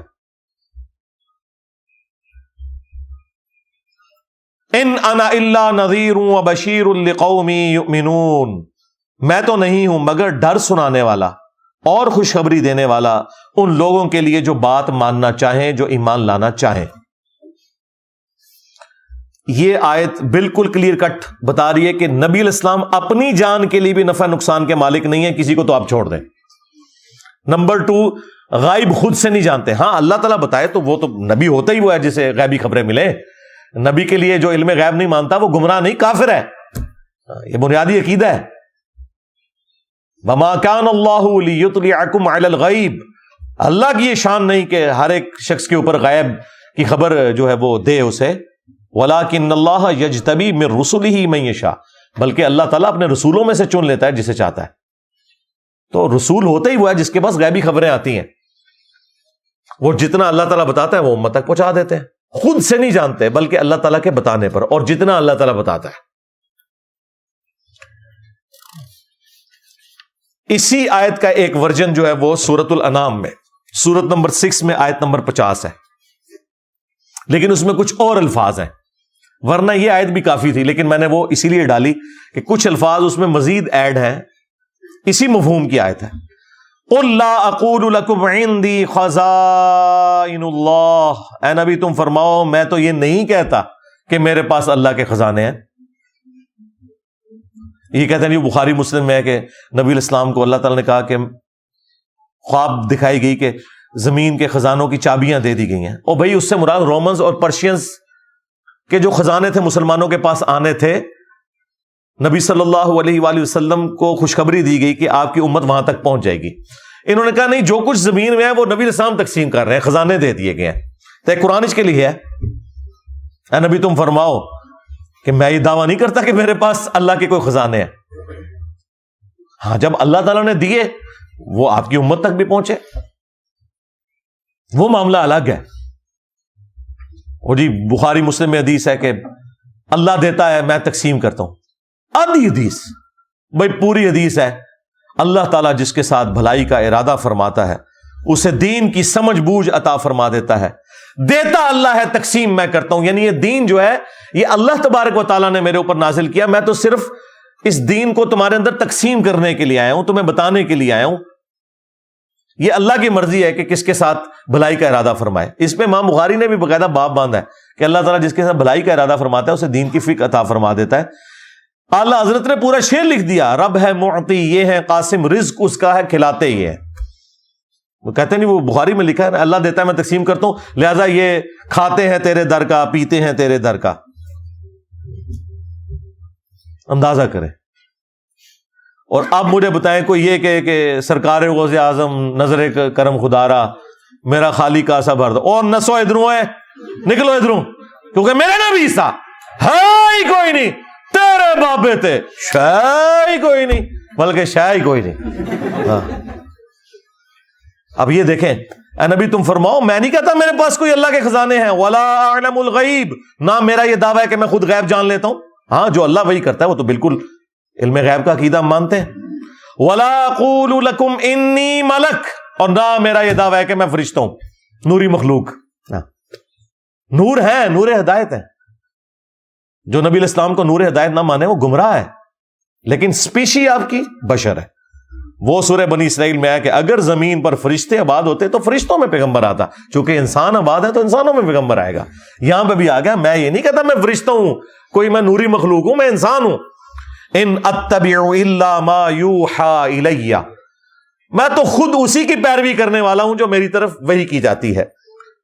قل هل يستوي الاعمى والبصیر، اے نبی ان سے فرماؤ بھلا بتاؤ کہ اندھا اور آنکھ والا برابر ہو سکتے؟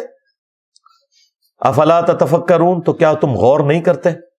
ہم بھی نہیں یہ کہیں گے کہ اندھو، عقل کے اندھو، قرآن و سنت سے دور بھاگنے والوں، تم اور قرآن و سنت والے کبھی بھی برابر نہیں ہو سکتے۔ تم اپنے بابوں کے دین کے اوپر ہو، صرف ان بابوں کو مانو جو کتابوں کو مانتے ہیں، کیونکہ عزتیں ان بابوں نے اویل کی تھیں کتابوں کی وجہ سے، چندے بٹورے تھے انہوں نے اللہ اور اس کے رسول کے نام کے اوپر عز وجل و صلی اللہ علیہ وآلہ وسلم، سواریاں انہوں نے سوار کی تھی مکے اور مدینے کے نام کے اوپر، لیکن افسوس پھینکی جا کے بغداد شریف، دیوبند شریف، اجمیر شریف، بریلی شریف کے اندر غداری کی ہے تم لوگوں نے اپنے نبی کے ساتھ۔ دیکھ لو پھر اللہ تعالیٰ نے کیسا انتقام لیا ہے تم سے، کتنی بڑی بلا تمہارے اوپر چھوڑ دی ہے۔ میں نبی سا ہے ہی کوئی نہیں، تیرے بابے تھے شاہ ہی کوئی نہیں۔ تو جی یہ 11 ریفرنس ہو گئے، آخری ریفرنس نمبر 12 سورہ آل عمران سورت نمبر 3 کی آیت نمبر 144۔ غزوہ احد کے موقع پر جب نبی علیہ السلام کی شہادت کی افواہ پھیل گئی، چکے آپ کو زخم ہی اتنا آیا تھا، 4 دانت شہید ہو گئے، آپ کا بلڈ پریشر اتنا لاس ہوا کہ آپ بے ہوش ہو گئے۔ بخاری مسلم میں آتا ہے کہ مولا علی علیہ السلام ایک ڈھال کو الٹا کر کے اس کو برتن بنا کے اس میں پانی لے کے آئے، اور اس پانی سے سیدہ فاطمہ سلام اللہ علیہا نے نبی علیہ السلام کا زخم دھویا، یہ نیچے کے جو 4 دانت تھے، اس کے باوجود خون نہیں رک رہا تھا۔ پھر انہوں نے ایک کاٹن کا کپڑا جلا کے اس کی راکھ وہاں پہ رکھی، پھر خون رکا۔ اب اس موقع کے اوپر آپ کو پتا ہے صحابہ کرام میں ایک مورائل تو ڈاؤن ہو گیا، افواہ پھیل گئی کہ نبی علیہ السلام شہید ہو گئے۔ اس موقع پہ یہ آیات نازل ہوئی، وَمَا مُحَمَّدٌ إِلَّا رَسُولٌ، محمد تو نہیں ہے مگر ایک رسول، وہ خدا نہیں ہے، اللہ کے پیغمبر ہے۔ قد خلت من قبلہ الرسل، اور ان سے پہلے بھی کئی رسول گزر چکے ہیں، یعنی رسول دنیا میں آتے ہیں پھر چلے جاتے ہیں اپنا کام کر کے۔ افئن مات، اگر یہ مر جائیں، اور پاکستان میں ترجمہ اگر یہ وصال شریف فرما جائیں، لیکن وصال بھی عربی کا لفظ تھا، وفات بھی عربی کا لفظ تھا، اللہ نے لفظ استعمال کیا افئن مات، تاکہ تمہارا عقیدہ درست کرے کہ جسے موت آتی ہے نا وہ انسان ہوتا ہے، جسے موت نہیں آتی وہ خالق ہوتا ہے، وہ معبود ہوتا ہے۔ او قتلا انقلبتم علی اعقابکم، یا یہ قتل ہو جائیں، اور پاکستان میں ترجمہ شہید ہو جائیں، حالانکہ شہید بھی عربی کا لفظ تھا، تو تم اپنے دین سے الٹے قدم پھر جاؤ گے۔ یعنی یہ تم نے نبی کے اوپر کوئی احسان کیا تھا کلمہ پڑھ کے، یا اس نبی کے دنیا سے جانے کے بعد دین اسلام ختم ہو جائے گا؟ بھائی اتنے پیغمبر آئے چلے گئے، اسلام تو ختم نہیں ہوا، اللہ کا تعارف تو ختم نہیں ہوا۔ اللہ کے ماننے والے اور اللہ کے دشمن، یہ 2 پارٹیاں، رحمانی پارٹی اور شیطانی پارٹی، یہ تو قیامت تک رہیں گے۔ نبی آتے ہیں اپنا پیغام دے کر دنیا سے چلے جاتے ہیں، نبیوں کے جانے کے بعد کوئی اللہ کا پیغام ختم تو نہیں ہو جاتا۔ اگر یہ مر جائیں یا قتل کر دیے جائیں تو کیا تم اپنے دین سے الٹے قدم پھر جاؤ گے؟ یہ کوئی ہمارے نبی پہ تم نے احسان کیا تھا؟ تم نے اگر ہدایت قبول کی تو اپنے اوپر احسان کیا تھا، نبی کے اوپر کوئی احسان نہیں کیا تم نے۔ وَمَن يَنقَلِبْ عَلَىٰ عَقِبَيْهِ، تو جو کوئی تم میں سے اپنے دین سے الٹے قدم پھرا، فَلَن يَضُرَّ اللَّهَ شَيْئًا، تو وہ اللہ کی کوئی چیز بگاڑ نہیں سکے گا، اللہ کا کوئی نقصان نہیں کر سکے گا۔ وَسَيَجْزِي اللَّهُ الشَّاكِرِينَ، اور ان قریب اللہ تعالی شکر گزاری کی روش اختیار کرنے والوں کو جزا دے گا۔ اور شکر گزاری کی روش کون اختیار کریں گے؟ جو دین کے اوپر ثابت قدم رہیں گے، کیونکہ دین کے اوپر ثابت قدم رہنا یہ اللہ تعالی کی طرف سے آئی ہوئی ایمان کی نعمت کا شکر ادا کرنا ہے پریکٹیکلی۔ اللہ تعالیٰ ایسے لوگوں کو پھر جزا دے گا۔ یہ وہ آیت ہے جو خلیفہ اول سیدنا ابو بکر الصدیق رضی اللہ تعالیٰ عنہ علیہ السلام نے نبی علیہ السلام کی میت کے اوپر تلاوت کی تھی، جو میں اسی فرقے کے بابوں کو کہتا ہوں کہ تمہاری تو جرت نہیں ہے کہ تم ابو بکر صدیق کا خطبہ ہی بیان کر سکو، تمہارے نزدیک تو 295 سی لگتی ہے اس خطبے کے اوپر، انہوں نے تو کہنا تھا بھئی نبی کی میت کے اوپر تو کوئی شانہ بیان کر، نعتاں پڑھ. پھر تو عید لے کے بہ گئے. انہیں پتا تھا، صحیح بخاری میں حدیث ہے، دیکھنا میری شان کو اس طرح بلند نہ کرنا جس طرح نصارہ نے اپنے پیغمبر کو بڑھا دیا. میں اللہ کا بندہ اور اس کا رسول ہوں، مجھے اللہ کا بندہ اور اس کا رسول ہی کہنا. ہاں تو سیدنا ابو بکر صدیق رضی اللہ تعالیٰ عنہ نے نبی علیہ السلام کے سچے مجاہد ہونے کا ثبوت دیا. نبی علیہ السلام کی یہ کامیابی ہے کہ آپ نے ابو بکر جیسا انسان اپنے بعد چھوڑا کہ جنہوں نے نبی کی میت کے اوپر شان رسالت نہیں بیان کی، توحید کو اسٹیبلش کیا تاکہ محمد رسول اللہ جیزس کرائسٹ نہ بن جائیں دوسرے. کیونکہ انسانیت میں سب سے بڑا شرک ایک پیغمبر کے نام کے اوپر ہوا ہے، عیسیٰ ابن مریم. نبی علیہ السلام نے بھی دوسرا عیسیٰ ابن مریم بن جانا تھا اگر نبی علیہ السلام نے تعلیمات نہ دی ہوتی اور حضرت ابو بکر نے وہ خطبہ نہ دیا ہوتا جو بخاری میں 4 جگہ ہے. سیدنا ابو بکر صدیق رضی اللہ تعالیٰ عنہ بخاری میں آتا ہے کہ حجرہ عائشہ میں داخل ہوئے، نبی علیہ السلام کی میت کو بوسہ دیا اور کہا یا رسول اللہ، اللہ تعالیٰ آپ پہ 2 موتیں جمع نہیں کرے گا، ایک موت تو آپ کا مقدر تھی. کیونکہ حضرت عمر باہر کہہ رہے تھے نا کہ جو کہے گا کہ نبی علیہ السلام فوت ہو گئے میں اسے قتل کر دوں گا. ان کا عقیدہ یہ تھا کہ نبی نے تو بشارتیں دی ہیں کہ رومنز اور پرشینز نے ابھی ٹوٹنا ہے.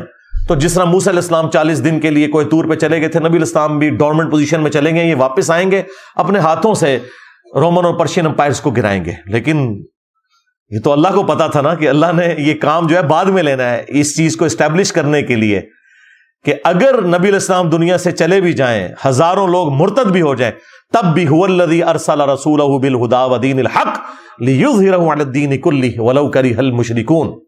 وہی اللہ ہے جس نے الہدا قرآن کے ساتھ اور دین حق کے ساتھ نبی کو مبعوث کیا تاکہ تمام ادیان پر غالب کر دے. تو حضرت ابو بکر نے کہا یا رسول اللہ، اللہ تعالیٰ آپ پہ 2 موتیں جمع نہیں کرے گا.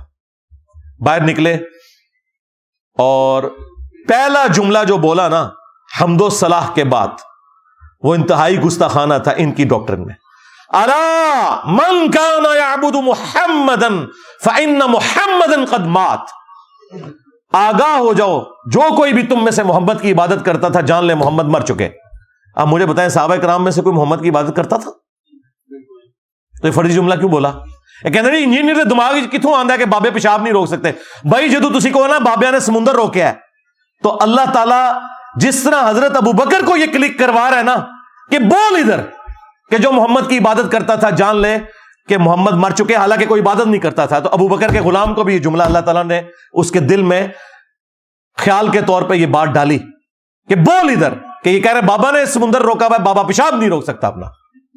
کہتے جملے کتوں آندے رہے جتوں ابو بکر نو آئے تھے سر. قرآن بھی سی یہ جملہ کسی حدیث میں تھا، اپنی طرف سے جملہ بیان کیا. کیوں؟ توحید جب اسٹیبلش ہوتی ہے نا، فتنوں کے خاتمے کے لیے آپ کو جملے بولنے پڑتے ہیں.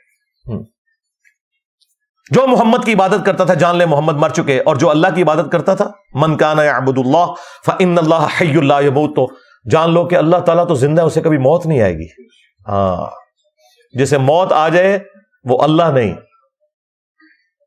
اور جسے موت نہیں آتی وہ اللہ ہے.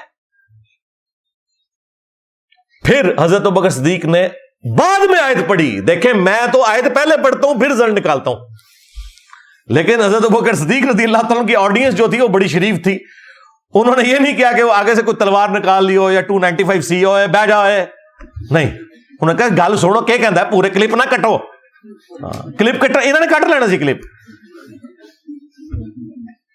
آیت بعد میں پڑھی، میں آیت حدیث پہلے پڑھتا ہوں رزلٹ بعد میں نکالتا ہوں. لیکن حضرت بکر صدیق نے پہلے اپنا جملہ بولا پھر یہ آیت پڑھی وما محمد الا رسول قد خلت من قبلہ الرسل افئن مات او قتل. اور ڈاکٹر طارق قادری صاحب کہتے ہیں اوے نبی کو مردہ کہنے والوں تم مر جاؤ. قرآن تو کہتا ہے شہید کو مردہ نہ کہو. یہ بات حضرت ابو بکر کو نہیں پتا تھی. قرآن یہ کہنا چاہ رہا ہے کہ شہید زندہ ہے. اس کا مطلب یہ ہے کہ پھر اس کی بیوہ کو شادی نہیں کرنی چاہیے کیونکہ پھر وہ زنا کر رہی ہوگی. اس کا خاوند تو زندہ ہے نا. نہیں او والا زندہ نہیں. ہاں آئے نا داڑھ تلے او والا زندہ نہیں. ہاں اے او والے نہیں تے مسئلہ ہے. اے او والا مسئلہ تے میں حل کیتا ہے تہاڈا او والا مسئلہ. ہاں وہ تو اللہ تعالیٰ نے کافروں کو اور منافقین کو کہا جب وہ کہہ رہے تھے نا کہ یہ ہمارے بھائی نہ جاتے جنگ میں تو نہ مرتے احد کے اندر. تو اللہ تعالیٰ نے اس کے جواب میں یہ بات کی ہے کہ اللہ کے حضور وہ زندہ ہے، دنیا سے ضرور مر گئے ہیں، انہیں مردہ نہ سمجھنا، اللہ کے حضور زندہ ہے۔ تو قرآن تو خود کہہ رہا ہے کہ نبی مر جائیں یا قتل کر دیے جائیں، حضرت ابوبکر کہہ رہے ہیں نبی مر چکے، ان کو نہیں پتا تھا کہ نبی کو مردہ نہیں کہنا، نہیں، آخرت میں تو زندہ ہے۔ پھر دوسری آیت پڑھی سورہ زمر کی آیت نمبر 30، انک میت وانہم میتون، اے نبی تمہیں بھی مرنا ہے، ان کو بھی مرنا ہے۔ تو سیدنا ابوبکر صدیق رضی اللہ تعالیٰ عنہ نے توحید کو اسٹیبلش کیا نبی علیہ السلام کی میت کے اوپر، یہ بتانے کے لیے کہ نبیوں کے دنیا میں آنے کا مقصد اللہ تعالیٰ کی شناخت کروانا ہوتا ہے، اور نبیوں کے سچے ماننے والے وہ ہیں جو نبیوں کی تعلیمات کی پیروی کرتے ہیں، نہ کہ یہ کہ اپنے خیالات کو انہوں نے دین کا نام دے دیا ہے، کہ پیغمبروں کو منی گاڈ بنا لیا ہوا ہے، بابوں کو منی رسول بنا لیا ہوا ہے۔ یہ کام نہ کریں بھائی، جس کا جو مرتبہ ہے اس کو وہیں رہنے دیں۔ باقی مجھے بہت کچھ کہنا تھا لیکن گھنٹوں لگ جائیں گے اس کے اوپر، میری ایک اور ویڈیو آپ ضرور دیکھیں، شیطانی توحید، شیطانی بابوں کا فتنہ۔ یہ جو آپ کو توحید بتا رہے ہیں نا، یہ شیطانی توحید ہے جس میں بابوں کو اور پیغمبروں کو اللہ کے مقابلے پہ کھڑا کرتے ہیں، اور ایک رحمانی توحید ہے جو قرآن و سنت میں آئی ہے، جس کو یہ گستاخی اور توہین کا نام دیتے ہیں، حالانکہ وہ گستاخی اور توہین نہیں ہے۔ میں آپ کو اللہ کی قسم اٹھا کے کہتا ہوں کہ بریلویت میں مجھے نبی علیہ السلام کے ساتھ وہ عشق اور محبت نہیں تھا جو کتاب و سنت پڑھنے کے بعد ہوا ہے۔ تم لوگوں نے تو صرف نعتوں میں غلوف کر کے عشق و محبت کو تلاش کیا ہے نا۔ نبی علیہ السلام کی تعلیمات بالکل اس کے اپوزٹ ہے۔ کرسچنز بھی قیامت والے دن عشق و محبت سے پیش ہو رہے ہوں گے۔ اٹھا کے پڑھو سورۃ المائدہ کا آخری رکوع، اے عیسیٰ کیا تو نے کہا تھا ان سے کہ تجھے اور تیری ماں کو معبود مان لے اللہ کے مقابلے پر؟ من دون اللہ، یہ کہتے ہیں من دون اللہ بتوں کے بارے میں، اور عیسیٰ ان کی ماں کے بارے میں من دون اللہ آیا سورۃ المائدہ میں۔ تو عیسیٰ ابن مریم کیا کہیں گے؟ یا اللہ مجھے کب شایا تھا میں کوئی ایسی بات کرتا جس کا میں اہل ہی نہیں، میں نے تو ان سے وہی کہا تھا جو تو نے میری طرف وہی کیا تھا کہ عبادت کرو اس اللہ کی جو میرا بھی رب ہے تمہارا بھی رب ہے۔ اگر میں نے ان سے کوئی ایسی بات کی ہے اللہ تو تیرے علم میں ہوگی، کیونکہ جو تیرے جی میں ہے وہ میں نہیں جانتا، اور جو میرے جی میں وہ تو جانتا ہے، اور تو سارے غیبوں کا جاننے والا ہے۔ دیکھیں کانفیڈنس کس طرح عیسیٰ ابن مریم کا لوز ہو جائے گا، حالانکہ کہا نہیں ہوا، پھر بھی کہا یا اللہ اگر میں نے کوئی بات کی ہے تیرے علم میں تو ہوگی، مجھے نہیں پتا تیرے جی میں اس وقت کیا ہے، میرا سب کچھ تیرے سامنے ہے۔ اب یہ تیرے بندے ہیں، چاہے انہیں عذاب دے چاہے چھوڑ دے، اللہ تعالیٰ فرمائے گا آج وہ دن ہے سچوں کو صرف سچا عقیدہ ہی فائدہ دے گا۔ عیسیٰ کے جیسا ہے ہی کوئی نہیں، تیرے سارے بابے شاہی کوئی نہیں۔ اللہ تعالیٰ ہمارا عیسیٰ اور اس کی ماں کھانا کھانے کے محتاج تھے، دیکھو ہم اپنی آیات کس طرح کھول کھول کر بیان کر رہے ہیں۔ عیسیٰ ابن مریم کو پوچھ رہے ہو، ان کی ماں کو، وہ تمہارے نفع نقصان کے مالک نہیں ہے۔ اللہ سب کچھ سننے والا ہے، جاننے والا ہے۔ یعنی عیسیٰ ابن مریم اگر کسی کے نفع نقصان کے مالک نہیں، بابت شاہی کوئی نہیں، کہتے نہیں جی وہ تو عیسائیوں کو کہا گیا ان کی عبادت نہ کرو، اگے پڑھ، اگے لکھے ہے کہ وہ تمہارے نفع نقصان کے مالک نہیں، عبادت کرو نہ کرو یہ دوسری چیز ہے، نفع نقصان کے مالک ہی نہیں۔ شرک کیا کرسچنز نے، اللہ تعالیٰ نے غصہ عیسیٰ ابن مریم کو سینٹرڈ کرتے ہوئے کرسچنز کے اوپر نکالا۔ لقد کفر الذین قالوا ان اللہ هو المسیح ابن مریم، بے شک وہ لوگ کھلا کفر کر رہے ہیں جو کہہ رہے ہیں کہ عیسیٰ ابن مریم ہی اللہ ہے۔ قل فمن یملک من اللہ شیئا، اے وہی لفظ دے شیئا، بابے دے شاہی کوئی نہیں۔ اے نبی تم فرماؤ بھلا اللہ کا کوئی کیا بگاڑ لے گا؟ ان اراد ان یہلک المسیح، کہ اگر اللہ ارادہ کر لے کہ وہ مسیح کو ہلاک کر دے، الفاظ دیکھیں، ہلاک کر دے اس کی ماں کو اور جتنے زمین میں سارے بابے، اگر اللہ تعالیٰ ان سب کو ہلاک کر دے، اللہ کا کوئی کیا بگاڑ لے گا؟ اب مجھے بتائیں، توحید اسٹیبلش کرنی تھی، غصہ کرسچنز کے اوپر تھا، سینٹرڈ کیا عیسیٰ ابن مریم کو، کیوں؟ تاکہ کل کوئی انجینئر صاحب یہ کہہ سکیں کہ عیسیٰ کے جیسا ہے ہی کوئی نہیں، تیرے بابے تھے شاید ہی کوئی نہیں، یہ کہہ سکیں اولو العزم پیغمبر کو سینٹرڈ کرتے ہوئے۔ تو باتیں بہت ساری کی جا سکتی تھی، میرا خیال ہے جن کی قسمت میں ہدایت ہے ان کے لیے یہ ساری گفتگو کافی ہوگی۔ انشاءاللہ تعالی. صلو علی محمد وآل محمد.